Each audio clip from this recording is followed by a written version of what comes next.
no capítulo 2, livro de Gênesis, capítulo 2, o versículo 18 em diante. Livro de Gênesis, capítulo 2, versículo 18. É o primeiro livro da sua Bíblia, no Antigo Testamento. Gênesis, capítulo 2, verso 18. A palavra de Deus fala sobre a formação da mulher. Disse mais o Senhor Deus: não é bom que o homem esteja só. Far-lhe-ei uma auxiliadora que lhe seja idônea.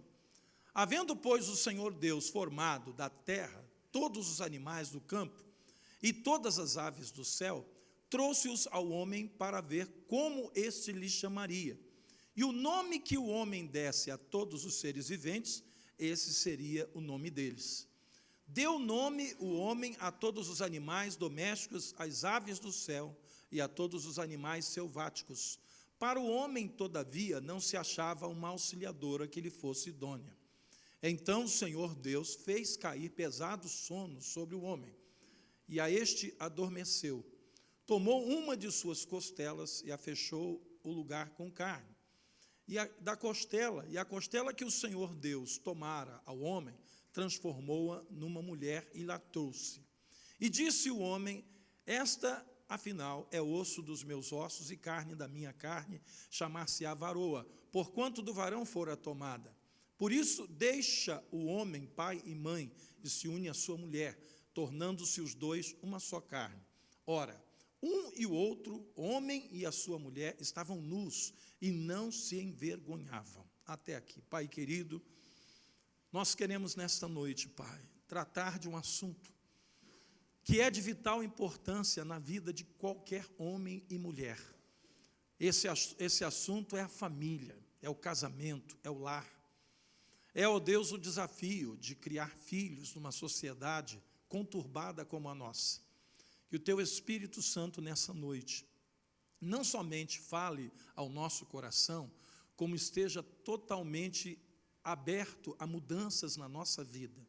Nós abrimos o nosso coração, Pai, e Te pedimos que aquilo que o Teu Espírito fale, seja, ó Deus, como uma palavra profética à vida de cada homem e mulher que está aqui nessa noite. É o que nós Te pedimos em nome de Jesus, e o povo de Deus diga amém. Você pode tomar o seu lugar, amado. Queridos, eu escolhi esse texto porque ele é a base do início daquilo que Deus realizou na vida de todos nós. Desde o início, nós temos que lembrar, às vezes, queridos, nós temos que falar de coisas antigas. Nós vivemos numa sociedade que simplesmente despreza a base, simplesmente faz de conta que ela não existe, deleta. Só que sem a base daquilo que Deus quer fazer, daquilo que Deus criou, daquilo que é a vontade expressa de Deus na palavra, as nossas vidas nunca vão ser aquilo que nós almejamos como bênçãos, a provisão de Deus, ou seja, tudo depende daquilo que Deus lá no começo começou a realizar na vida do homem e da mulher. A união conjugal, ela foi preparada por Deus para abençoar tanto o homem quanto a mulher. Não há nada diferente disso. E não é bom, como disse o texto, né? Não é bom. Deus percebeu que não era bom que o homem vivesse só. Havia na natureza, né, a formação dos casais de animais, mas isso não estava acontecendo na vida de Adão. Adão estava incompleto, essa é a verdade. O homem, ele só é completo quando Deus coloca na sua vida a sua companheira, a sua amiga, a sua cara metade, né? Que na verdade às vezes não é nem da metade, passa até da metade, né? Há momentos na vida de um homem que uma mulher representa muito mais do que 50%, representa muito mais do que só uma companhia. E ai daquele que estiver só, porque quando um cai, se não houver o outro, quem haverá que o levante? Como disse a palavra sábia de Salomão. Se nós observarmos as características, queridos, que a gente encontra na palavra de Deus sobre o homem e sobre a mulher, nós vamos entender facilmente que há um complemento na vida de um e na vida do outro, ou seja, ambos se complementam, né? A forma como Deus criou o homem, a natureza do homem, né, e a natureza da mulher são complementares. Inclusive, se você reparar, né, isso é uma coisa quase que uma regra, a gente percebe isso, né? A moça e o rapaz, quando estão procurando, né, encontrar a sua cara à metade, a tendência natural é que alguém se apaixone pelo outro que é completamente o oposto, né? Às vezes, por exemplo, o rapaz vai procurar uma moça para namorar.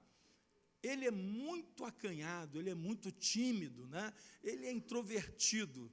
Ele naturalmente ele acaba achando uma moça que é o contrário dele, que é expansiva, né? Que é muito de colocar para fora os seus sentimentos. E às vezes, quando o rapaz ele é ao contrário, ele é muito expansivo, muito alegre, muito para fora mesmo, a tendência, às vezes, é ele se apaixonar por uma menina que é o contrário, né? Ela é toda do jeitinho dela, meio na dela. Sabe por quê? Porque nessa diferença existe uma coisa chamada complementação. E é assim que Deus faz. O que sobra em um, falta no outro. O que falta em um, sobra no outro. E quando você une as duas partes, né, elas se completam. Como dizia, né, o poeta, né, Roberto Carlos, da música brasileira, né, ele diz que é a união do côncavo e do convexo. E é verdade, né? É a união entre duas partes que se complementam.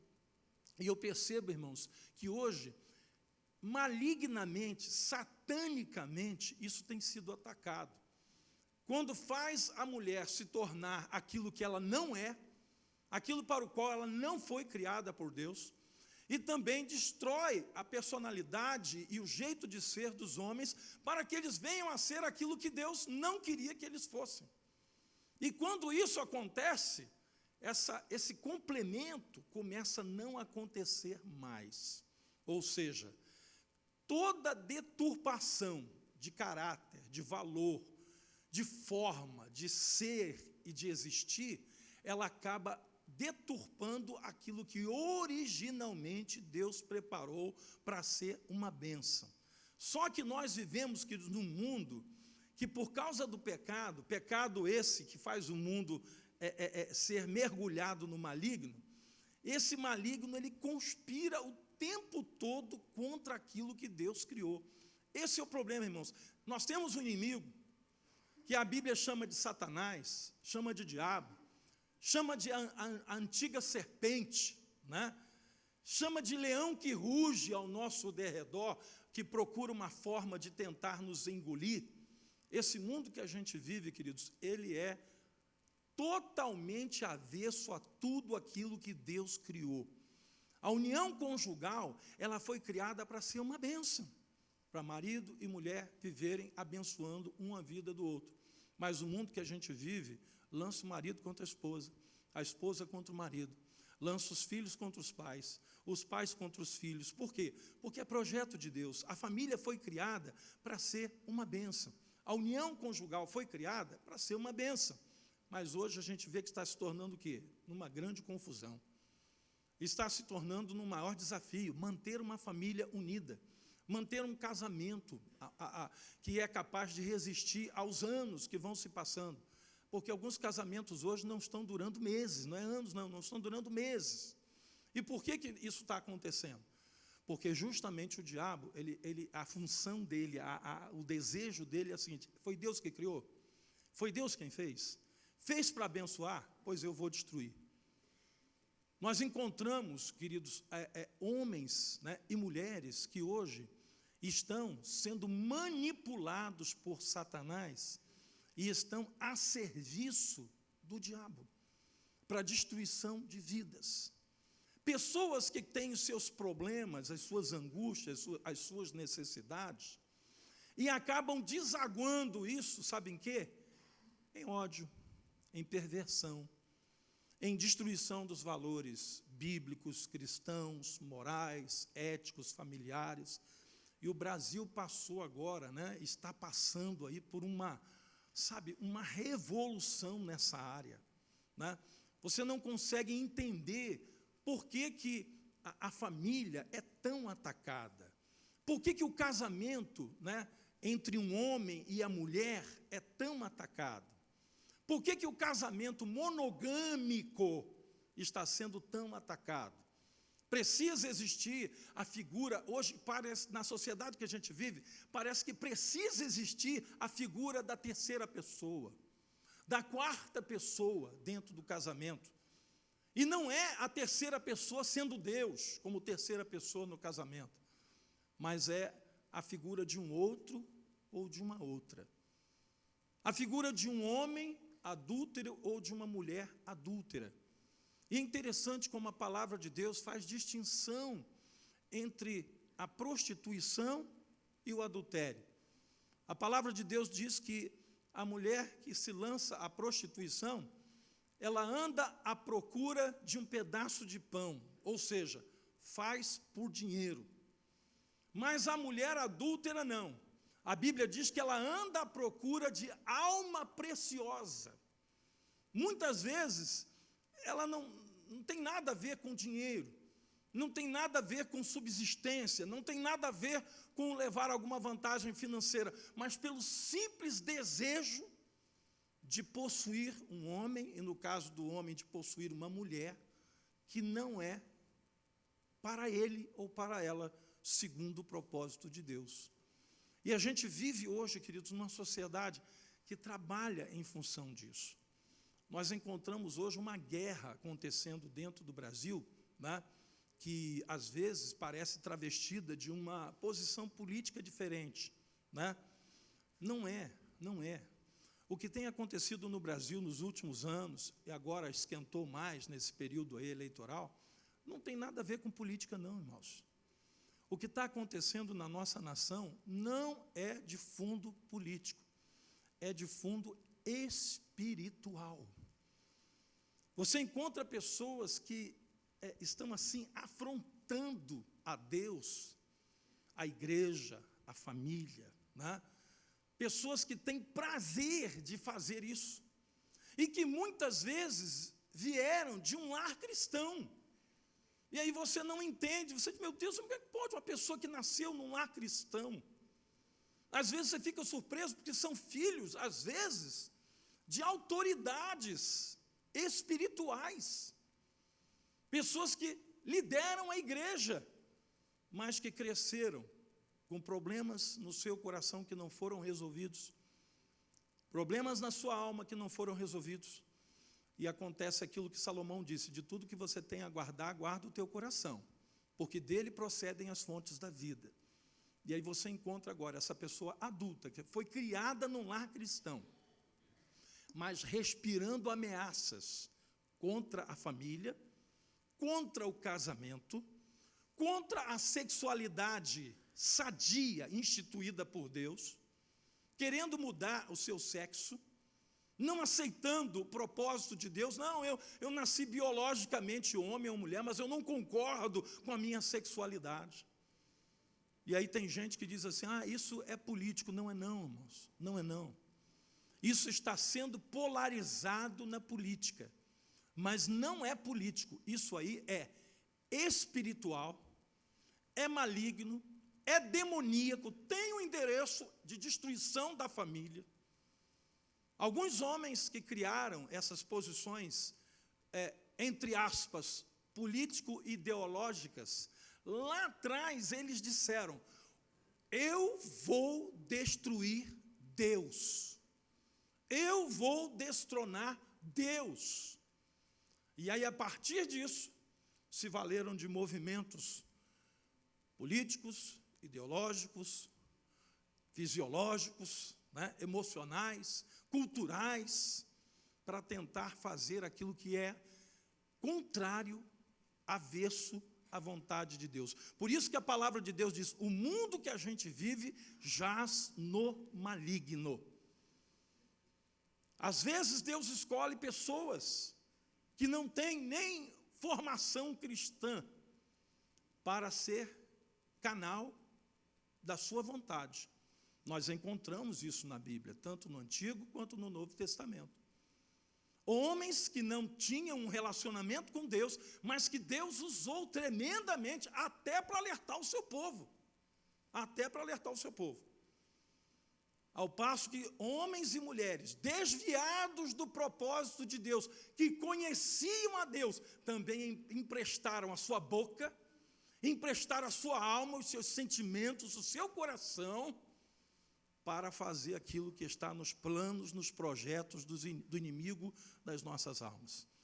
E justamente porque o casamento e a família é uma bênção e glorificam a Deus, é que o diabo tem tramado, ele tem feito tudo o que ele pode para destruir a união conjugal e a família. E nós estamos chegando numa época, queridos, em que isso está assim muito claro. Houve uma época que isso era assim, velado, sabe? A coisa era meio escondida, era meio assim, não vamos falar porque pode agredir e tal.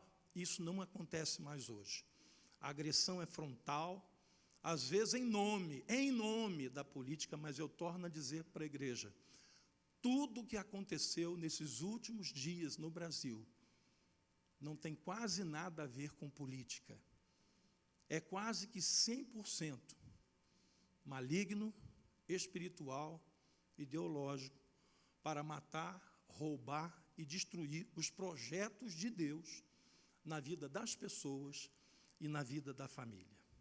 E o segredo da vitória, querido, de um casal cristão, de uma família cristã, está na comunhão com Deus e na comunhão de um com o outro. Você já reparou como isso está acontecendo hoje? As pessoas se distanciando de Deus e as pessoas se distanciando umas das outras. E não é só por causa da tecnologia, do celular, não, isso aí é a ponta do iceberg. Na verdade, as pessoas estão se distanciando porque elas estão fazendo planos egoístas. Você sabe por que muito casal está se separando hoje? Projetos egoístas. Esqueceram aquilo que Paulo disse aos Filipenses: não tenha cada um em vista aquilo que é propriamente seu, mas cada qual pense naquilo que é do outro. Quando você fizer um plano, um projeto, não pensa só em você. O meu plano, o meu projeto, a minha vontade, o meu sonho, eu quero isso, eu quero aquilo. Não. Inclua nesse plano o seu cônjuge. Inclua nesse plano os seus filhos.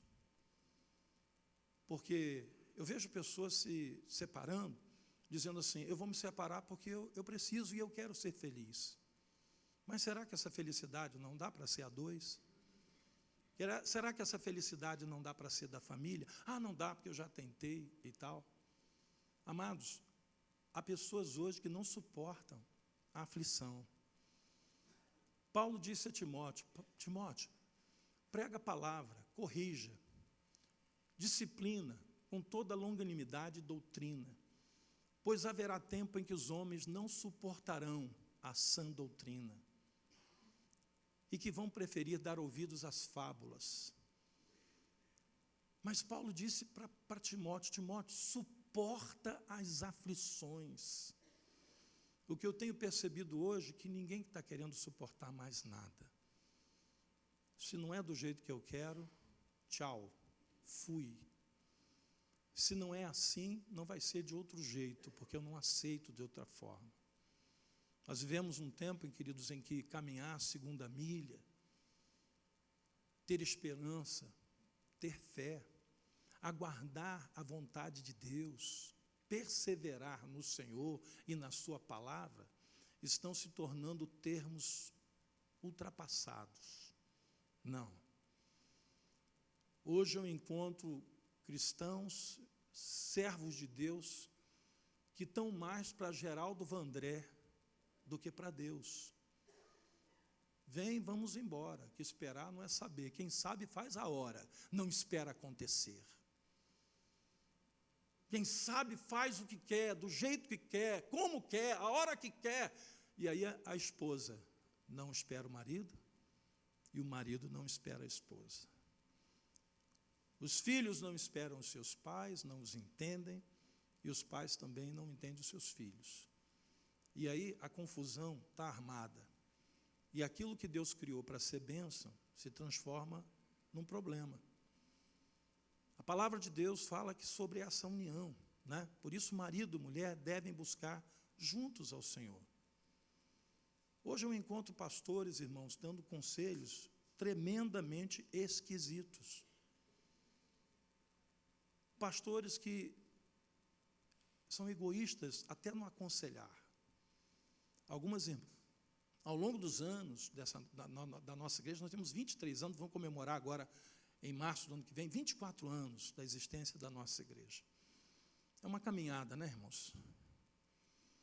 É uma caminhada. E ao longo desse tempo, eu tive algumas conversas em gabinete com irmãs, cujos maridos não eram crentes, se converteram em outra igreja. E elas vieram me perguntar: pastor, o que eu faço? Eu amo a nossa igreja, mas meu marido se converteu lá na igreja A, B, C, D. Por esse ou aquele motivo, pela família, porque tem um amigo lá que foi que evangelizou, enfim, vários motivos, né? Vários motivos. E eu digo para a irmã, siga o teu marido. Ah, mas é tão difícil, a igreja lá é muito diferente. Eu falo: querida, você não orou para que ele se convertesse? Pois é, você só não disse onde seria, né? Pois é, Deus não é aqui, vai ser lá. Se a irmã for sábia, se a irmã for prudente, se a irmã for um instrumento nas mãos de Deus, na vida do seu marido, quem sabe, né? Ele um dia até não concorde em regressar com você para a sua igreja. Deixa Deus operar. Mas hoje, queridos, às vezes eu encontro maridos aqui na nossa igreja, cuja esposa está em outra igreja, e o pastor da outra igreja está aconselhando o marido a ir atrás da esposa. Ou seja, estão tentando tirar o marido daqui para levar para outra igreja. Eu não consigo entender isso. Sabe por quê? Porque isso não é bíblico. Porque isso aí não é vontade de Deus. A palavra de Deus fala claramente sobre isso. O marido é o cabeça da esposa, é o cabeça do lar. E quando esse pastor, irmãos, me desculpe, com essa atitude egoísta, ele esquece de que ele é pastor e que ele deveria aconselhar de uma maneira diferente. Mas o que eu percebo hoje, que há líderes cristãos que aconselham segundo suas próprias cobiças. A igreja está sendo atingida, irmãos, por esse egoísmo. Isso começa da cabeça. Por isso que a Bíblia diz: a cabeça está doente até a planta do pé. Da planta do pé ao alto da cabeça, tudo doente, tudo inflamado. Hoje a gente, por causa desse egoísmo, desse distanciamento, a família está sendo atingida, isso não coloca de fora a liderança está passando por isso. A igreja, ela foi criada por Deus para abrigar as famílias. A igreja foi criada por Deus, já falei isso, para ser uma cidade fortificada, cujos muros se chamam salvação e cujas portas se chamam louvor. Entrai por suas portas com ações de graça. Os muros de Israel eram conhecidos como salvação, porque protegia o povo dos ataques dos inimigos que estavam ao redor. E hoje, queridos, a gente percebe que muitas vezes a própria igreja, ela está sendo atacada não só de fora para dentro, que é normal, né? Isso é normal, o ataque de fora para dentro é normal, mas ela está sendo atacada de dentro para fora. De dentro para fora. Pessoas que deveriam estar defendendo a família, por serem parte da igreja, estão atacando a família. Valores de família estão sendo vilipendiados, destroçados, desvalorizados. Mas a igreja verdadeira é aquela que guarda, que protege, que ampara, que valoriza a família, o casamento e o leito sem mácula. O leito sem mácula, queridos, que a Bíblia diz que louvável é o leito sem mácula, é o leito sem adultério, é o leito sem prostituição. E quando fala do leito, tem gente que fala que acha que é a cama física. Não, não, não. O leito conjugal vai muito além da cama ou do espaço físico que o casal usa para dormir. O leito conjugal tem a ver com o relacionamento de alma que existe entre esse casal. E tem sido muito atacado. E tem sido desrespeitado. E com isso a família está sendo muito afetada. Na unidade, queridos, existe comunhão, existe cumplicidade. E quando há comunhão e cumplicidade, esse fio, eu já falei para botar dentro da calha, mas eles estão pintando as calhas. Por isso que o fio está solto. Eu peço a alguém que puxa aí, por favor, esse fio aí que está aí embaixo. É uma teia de aranha? Não, é um fio que caiu. Não dá não. Pode puxar que não tem choque não. Não tem choque não. Não tem não. Isso. A gente está pintando tudo em volta, então eles tiraram os fios de dentro das calhas, né? Amados, cumplicidade. Nesse texto que a gente leu, né, diz que homem e mulher estavam nus e não se envergonhavam disso. Olha o versículo 25. Ora, um e outro, homem e sua mulher, estavam nus e não se envergonhavam disso. Sabe por que eles não se envergonhavam um do outro? Aqui não está falando apenas, irmãos, da nudez física, não, tá? Porque existe vários tipos de nudez, não é só a física. E eu digo para você que a nudez física, ela é fruto de uma nudez espiritual. Porque tanto o homem quanto a mulher que chega ao ponto de expor o seu corpo físico, é porque a sua alma já foi defraudada, já foi desnudada, ao ponto que o corpo físico é apenas uma demonstração do que está acontecendo dentro. Quando um homem, e principalmente a mulher, porque a mulher é mais atacada nessa área, quando um homem e uma mulher, ele mostra o seu corpo físico desnudo, sem nenhum pudor e sem nenhuma vergonha, é porque isso já aconteceu antes na alma.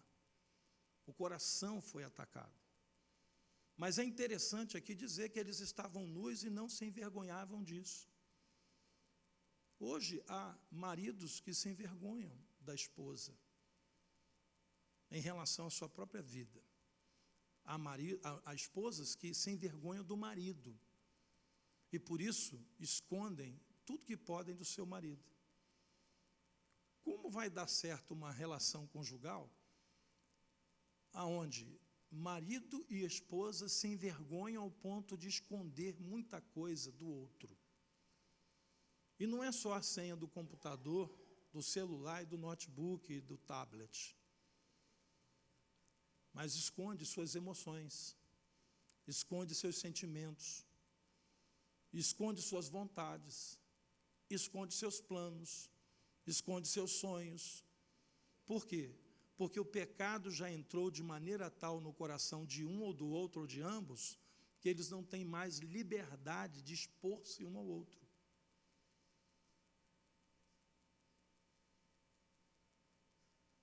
Há esposas, por exemplo, que sentem vergonha da sua nudez perante o marido, porque ela acha que o seu corpo já não é mais aquele corpo que era antes. E vice-versa. Marido também com o mesmo problema, mesmo sentimento. Mas, na verdade, queridos, isso aí é fruto de um ataque que já aconteceu na alma. E que a expressão física é apenas aquilo que retrata o que já está acontecendo na alma. Uma esposa cheia de segredos para o seu marido, um marido cheio de segredos para com a sua esposa. Não tem mais vontade de se expor, de falar o que pensa, de dizer o que está sentindo. E um casamento que vai sendo levado dessa maneira, sabe onde ele vai terminar? Ele vai terminar no divórcio. E talvez antes do divórcio ele faça uma escala no adultério. Antes de chegar na estação chamada divórcio, esse trem vai fazer uma escala na estação que se chama adultério. E a gente percebe que isso hoje está se tornando uma rotina. Conselho que eu dou aos casais: tenham tudo em comum. Quando o casal começa a separar a conta do banco, quando o casal começa a separar e esconder a senha um do outro, não é só a senha do computador, não, a senha da conta bancária. Começa essa história de que ele não tem que saber quanto ela ganha e ela não tem que saber quanto ele ganha e quanto ele gasta. Como é que vai haver unidade, comunhão, cumplicidade, se houver vergonha? Eles estavam nus e não se envergonhavam. Isso significa o quê? Abertura de alma, de espírito, abertura de comunhão, né? Vontade de estar junto onde um está, o outro que também quer estar. Desejo de não estar só. Hoje há esposas que o momento mais feliz do dia para ela é quando o marido está longe.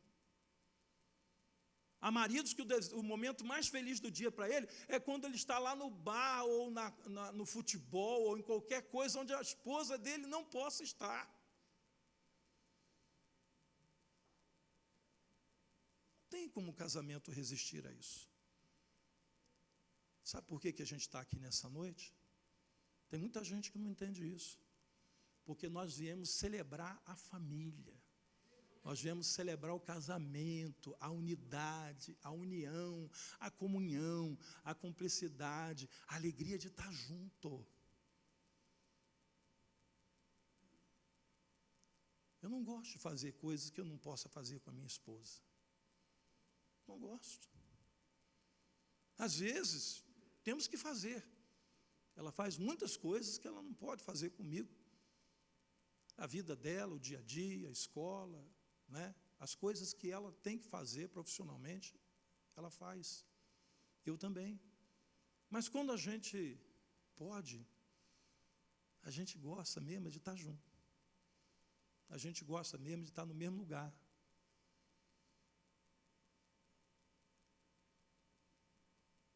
É importante que a esposa esteja lá. É importante que o marido esteja lá. Hoje, queridos, tem casais que não sabem nada um do outro. A esposa não sabe nada do marido, o marido não sabe nada da esposa. Se você quiser saber sobre o marido, pergunte para qualquer uma, não pergunte para a esposa, que ela não vai saber dizer nada. Aí eu pergunto, como é que o casamento vai perdurar dessa forma? A vergonha e o constrangimento começam a vigorar quando entra em cena o pecado. Você sabe por que eles sentiram vergonha um do outro? Porque eles pecaram. E com o pecado veio a vergonha. Eles estavam nus e nem percebiam isso. Para eles não fazia diferença. Mas quando entra o pecado, aí começa a vergonha. E com a vergonha começa a esconder. Esconde tudo. Esconde tudo. Desde o que está pensando, desde a alma, desde o sentimento, até as coisas materiais começam a ser escondidas. A pureza acabou, a sinceridade acabou. A alma do casal começa a ficar afetada. Se você está vivendo isso no seu casamento, eu vou dizer para você, querido, o caminho que você fez para lá, você precisa fazer para cá. O caminho que você fez para longe, você precisa fazer para perto. É por isso que a gente está tratando do assunto. Tiraram ali, né? O projeto está pintando, pintaram as janelas hoje. A gente precisa voltar ao primeiro amor. Sabe quando você casou com a sua esposa, que você não tinha dinheiro para levar ela para jantar? Mas vocês comiam pipoca junto, que era o que dava para comer. Né? Hoje, já tem dinheiro para um jantar, mas não tem vontade de jantar junto. E aí? Era melhor voltar à pipoca, né? Fala a verdade. Hoje o problema não é recurso, até tem. Às vezes, para marcar um jantar fora por mês, dá para marcar. alguns até por semana. Mas o que está faltando hoje não é mais o dinheiro para jantar e nem para comer a pipoca. Está faltando o desejo de estar junto. Isso é que está faltando. Cada um corre por causa da sua própria casa, ao passo que o casamento está em ruínas. O homem sai de casa para realizar a sua vida profissional. A mulher sai de casa para resolver a sua vida profissional e para se realizar como pessoa. Mas, às vezes, nenhum dos dois está realizando o casamento. Nenhum dos dois está trabalhando pela realização da família. Ah, não, a gente ganha dinheiro que é para poder dar mais conforto para os nossos filhos.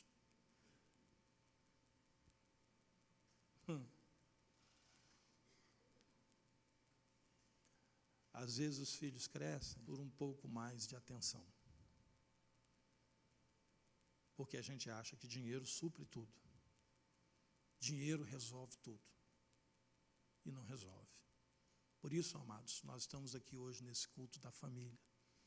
E eu quero gastar esse tempo que a gente tem para que a gente ore. Para que nós clamemos a Deus pelo nosso casamento e pela nossa família. E quem é que está precisando disso? Todos nós precisamos. Todos nós precisamos. A gente vive hoje, irmãos, num tempo que casamentos de crentes estão acabando. Casamento de pastores estão acabando. Casamento de grandes líderes espirituais, homens e mulheres de Deus, profetas e profetisas, pastores e pastoras, bispos e bispas, não importa o título, estão acabando. Você crê que Jesus pode manter o teu casamento, te ajudar? Ele não vai manter sozinho, não. É você que vai ser um instrumento nas mãos dele. É o marido acusando a esposa acusando o marido. A culpa é sua. Não, a culpa é sua. Irmãos, a culpa é dos dois. O segredo é a unidade do casal. Você sabe por que Satanás, ele não pegou Adão e Eva junto para tentar os dois? Porque ele ia se dar mal. Ele escolheu um momento que Eva estava sozinha e se aproximou de Eva sozinha. E ali ele prevaleceu sobre ela numa briga de pensamentos. Vem cá, Deus não falou que vocês não podem comer de todo... Não, Deus disse que podia comer de toda a árvore que havia no jardim. Olha como é que Satanás já vai deturpando a coisa, né? Não, Deus disse que todas as árvores comerás. Deus só separou uma. O diabo deturpa a palavra, seduz Eva a comer, porque o fruto era desejável aos olhos. Irmão, tudo que a gente faz que destrói o nosso casamento, aprenda uma coisa, tudo que a gente faz que destrói o nosso casamento é desejável aos olhos. Sempre é. Porque os olhos são as janelas da alma. A gente olha, a gente cobiça, entra no nosso coração e depois o pecado é consumado. É por aí. E Satanás fez um trabalho porque Eva estava sozinha. Se Adão tivesse perto, seria mais difícil, porque ele teria que convencer dois. Você sabia que algumas estratégias de venda inclui nunca falar com o marido e a esposa ao mesmo tempo? Porque o vendedor, ele sabe como alcançar o coração da mulher e como alcançar o coração do homem separadamente. Quando os dois estão juntos, os assuntos são completamente diferentes. A estratégia de venda para a mulher é uma, a estratégia de venda para o homem é outra. Você quer convencer um homem a comprar alguma coisa, você tem que provar para ele que aquilo ali é um bom negócio e que ele vai ganhar dinheiro. Você quer convencer uma mulher a comprar alguma coisa, você tem que convencer ela que aquilo vai ser bom para a sua aparência, para a sua formosura. Não importa quanto custa, ela não está preocupada muito com quanto custa. Ela está preocupada com o benefício, e o homem está preocupado com o custo. Ah, tem mulher que pensa diferente? Tem, mas você sabe que é a minoria, né? Tem homem que pensa diferente? Tem, mas é a minoria. Então, Satanás entrou por um caminho que ele sabia que ele ia conquistar o coração de Eva. Conselho que eu dou para os casais: não fechem negócio separado. O homem vai comprar o carro, leva a mulher. Não, mas se eu for levar minha mulher, eu não compro o carro.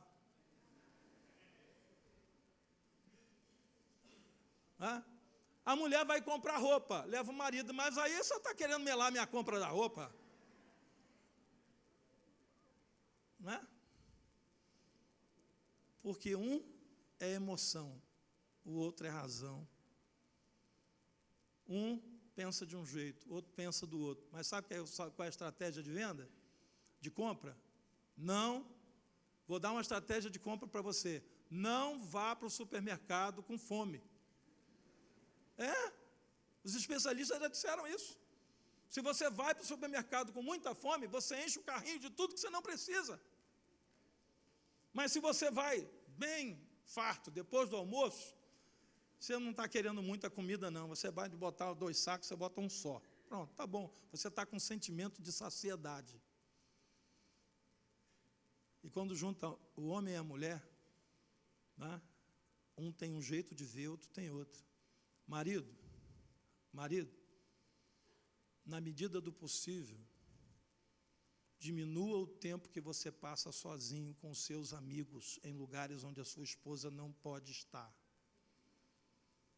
Esposas, diminui o tempo que você passa sozinho em lugares que o seu marido não podia, ou não pode, ou não deve estar. Gastem mais tempo juntos, saiam juntos, estejam juntos. Às vezes não dá, às vezes eu tenho que viajar a trabalho, não posso levar minha esposa, porque ela tem o trabalho dela, eu tenho o meu e tal. Sim, mas diminua esse tempo. Algumas vezes, irmãos me procuraram no gabinete para me dizer assim: bispo, olha, arrumei aí um trabalho, olha, vamos pagar um salário excelente e tal, mas eu estou com algumas dúvidas, vim aqui para conversar e tal, porque eu estou me sentindo desconfortável em algumas propostas que me fizeram. Qual foi a proposta, meu? Não, olha só, uma grande empresa está querendo me contratar, vai pagar um salário maior do que eu ganhava antes, mas o esquema é o seguinte: eu vou trabalhar em São Paulo, vou ficar lá a semana toda, só vou voltar final de semana. E o patrão já me avisou que não será todo final de semana, que às vezes eu vou ter que passar 20 ou até 30 dias longe da minha família. Amado, eu sei que você está precisando do emprego, mas veja se esse emprego não vai custar o teu casamento. Você está acostumado a esse tipo de vida? Não, eu nunca fiquei longe da minha esposa. Pois é, você está correndo um risco. Esse risco precisa ser calculado. Porque que adianta você ganhar um salário até legal e você depois perder a sua família, o seu casamento? Ah, mas eu não vou... Amado, a Bíblia diz que quando um casal de crente, servo do Senhor, decide separar um tempo para oração, isso tem que ser um tempo curto, por breve tempo, com consentimento dos dois, para que não se peque pela incontinência. Será que dá para você entender isso? Eu vejo casamentos que desabaram por causa desses convites irrecusáveis, profissionalmente falando. Às vezes tem que dizer não. Eu sei que há vários homens aqui que já disseram não a esse tipo de convite. Sei disso. Porque você disse, não, isso aí vai arrebentar com o meu casamento. O diabo vai me aprontar uma nessa história aí. E eu não vou querer andar nesse caminho. Eu pergunto, de todos os homens que um dia disseram não a esse tipo de convite, alguém ficou desamparado por Deus? Não.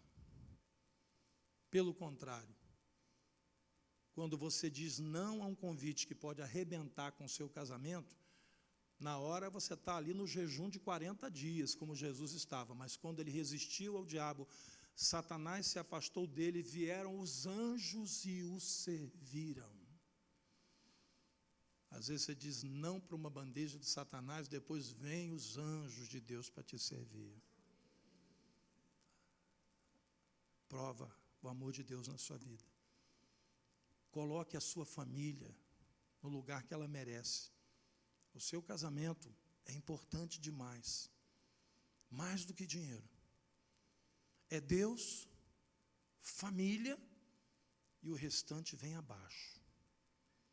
Deus, família, igreja, e o restante vem abaixo.